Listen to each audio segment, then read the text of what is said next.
राम जी सारा ने आशा करते सभी स्वस्थ हो गए, मस्त हो गए, अपने अपने कामों में व्यस्त हो गए। आप सभी का स्वागत है एक नए ब्लॉग में। सभी को जय श्री श्याम। आज है एकादशी। एकादशी की सभी को ढेर सारी शुभकामनाएं। गैस माता सबके घर में खुशियाँ लेके आए। बाबा श्याम अपनी कृपा सब पर बनाए रखे। भाई टाइम हो गया 9:30 का। मैंने 9:30 बजे ब्लॉग स्टार्ट कराया है क्योंकि काम हो गया था मैंने ज़्यादा, क्योंकि दो दिन बाहर चली गई थी। सारा घर खिंड हो रहा था। बस सारे घर में सुनान में लगी थी।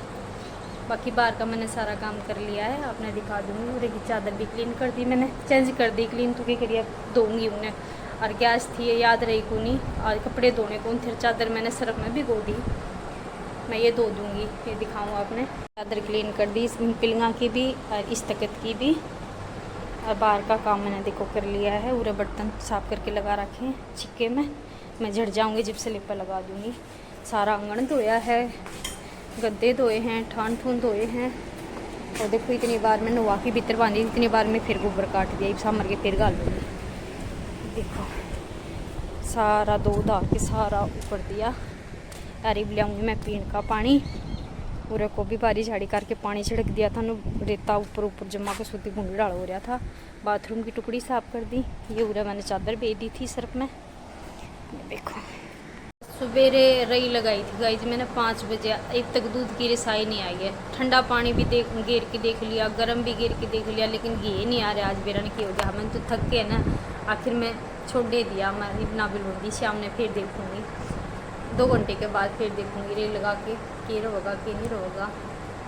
और गाइज जो मनीषा बेटी के साथ या बहन के गल होया है, बहुत ज़्यादा बुरा होया है। बहुत ही ज़्यादा बुरा होया है, क्योंकि हमारे भी बेटी हैं, हम भी किसी की बेटी हैं। मतलब इतना दर्द और इतना मतलब उसने कैसे सहन कराया होगा। ये चीज़ जब सोच ला ना तुम्हारी रूह का दाना बन जाए है कि वो अपनी ज़िंदगी तक कितनी लड़ी होगी, अपने आप तक कितनी लड़ी होगी। उसने सबको पुकारा भी होगा कि भाई मन्ने बचाओ, लेकिन आज उसके गले कोई इंसाफ नहीं हो रहा है। बस आप सबसे हाथ जोड़ के यही रिक्वेस्ट है कि भाई ज़्यादा से ज़्यादा सपोर्ट कीजिए उस परिवार को।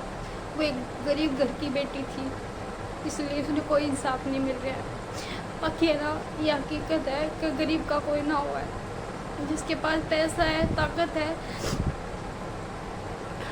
सभी उसी का साथ हुए हैं। गरीब का आज के टाइम में कोई नहीं है।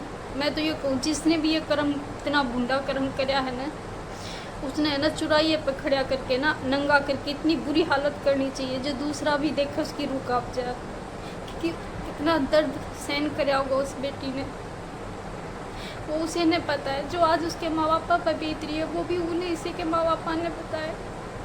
मैं जिस बेटी को उन्हें कोख में रखा, जन्म दिया, पाली पोसी, इतनी बड़ी करी, और आज उस बेटी के घर इतना बुरा हो रहा है। मैं तो बहुत सब कुछ सरकार का हाथ है उसके अंदर, क्योंकि सरकार चाहे तो उसने 2400 घंटे के अंदर पकड़ सके है, सब कुछ सामने आ सके। लेकिन जो सरकारी है, जो सब छुपा रही है, ये सब अपने इस इंडिया में बेटी सुरक्षित नहीं है। क्योंकि मैं भी एक माँ हूँ, मैंने भी अपनी एक बेटी की जन्म दे रखे है, मैं भी किसी की बेटी हूँ। तो मतलब मैं खुद से सोच के चालूँ भाई, जब हमारे साथ ऐसा हो तो हमने इतनी तकलीफ़ हो तो उस बेटी ने कितनी तकलीफ़ हुई होगी। सबसे यही रिक्वेस्ट है भाई, ज़्यादा से ज़्यादा उस परिवार में सपोर्ट करो, और जितना भी सब पे हो सके, जिसने ये गुनाह कराया उसने बुरी से बुरी सज़ा दिलाओ। सरकार दे ना दे, लेकिन हम सब ये सज़ा दें उसकी, मतलब नंगा करके चुराइए पकड़ा करके ऐसी सज़ा दें जिसे कोई दूसरा भी देख लो तो उसकी भी रूह कांप जाए। और इतना बुरा किसी की बेटी के साथ ना हो, दुश्मन की बेटी हो ना, उसके भी साथ नहीं होना चाहिए। बेटी तो सबकी बराबर हो है, और उसकी भी तो घर में एक बहन होगी, उसकी भी तो कोई बेटी होगी। और मैं तो उसके परिवार ने भी उससे ज़्यादा गुनहगार मानूँ कि ऐसा नहीं हो सकता कि उसने ये कर्म कराया कि उसके परिवार ने नहीं पता, लेकिन वो छुपाने की कोशिश कर रही है। तो कितना भी छुपा लो, एक दिन तो सच्चाई सामने आवेगी। आज नहीं तो कल, हफ्ता में 10 दिन में सच्चाई तो सामने आके रहेगी। तो ठीक है गाइज, मैं तो बस यही कहूँ, जल्दी से जल्दी उसने सज़ा मिले ना। जब नू भीतर में ठंडक पूछे कि हाँ जिस बेटी के साथ इतना बुरा करा, कि हाँ उसने सज़ा मिली, उसने भी तो पता चला दर्द क्या हो है। गाइस मंदिर की साफ़ सफाई कर दी और ये मैंने लगा दी जोत एकादशी की। अब सुनेंगे हम कहानी। ये मेरी बैठी मेरी राधा रानी कानू जी। अब सुनूंगी मैं कथा। गाइस एक बार सुन लिया हम कथा, फिर मिला आपसे। इस कहानी सुन ली है, ये पीऊँगी पानी, प्यास लग रही है। 12:30 हो गए, तो वो पानी पी लूँगी। 11:30 हो गए, 12:30 हो गए गाइस। ये कराएंगे थोड़ी देर आराम, पैर दुखने लग गए, सवेरे उठ के लग गई थी।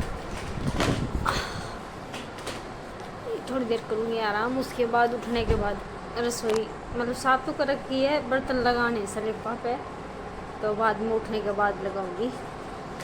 तो ठीक है गाइस, कुछ देर कर लूँगा आराम। गाइस काम मैंने कर लिया सारा, 6 बज गई। निकालूंगी दूध। ये खुशी करने लग रही है स्कूल का काम, ये दिखाऊंगा आपने। काम करने लग रही है स्कूल का। मैं निकालूंगी दूध। और ये धो दिए थे मैंने कपड़े, ये कपड़े धोए थे, हाथ धोए थे, मशीन में मशीन ना लगाई। ये देखो ये क्यूटी सुती पड़ी आराम से अपने मस्त होके। और काम मैंने कर लिया, बस ये दूध निकालूंगी, गरम टेकूंगी। और आज है मेरा उपवास, खाना बनाना है मेरे को, बस गुड़िया के लिए बनाना है। में फर्क पड़ गया गाइस, थोड़े छोटे होने लग गए। लाइट कौन चास रखी है, अंदर अंधेरा हो रहा है। और 2 दिन हो गए हमारे लाइट हमने इतना परेशान कर रही है बहुत ज़्यादा।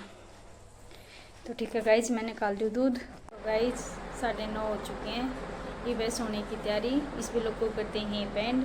खाना हमने खा लिया है, गुड़िया भी सो गई है, उसकी थोड़ी तबीयत ठीक होनी, दुआई दी है। तो कल मिलते एक नए व्लॉग के साथ। इतने ही, सभी को बाय बाय, मेरी राम राम भाई, छोटे बड़ों को। और भाई वीडियो को ज़्यादा से ज़्यादा शेयर किया करो, लाइक किया करो, कमेंट किया करो, और वीडियो बताया करो सबको कैसी लगती है।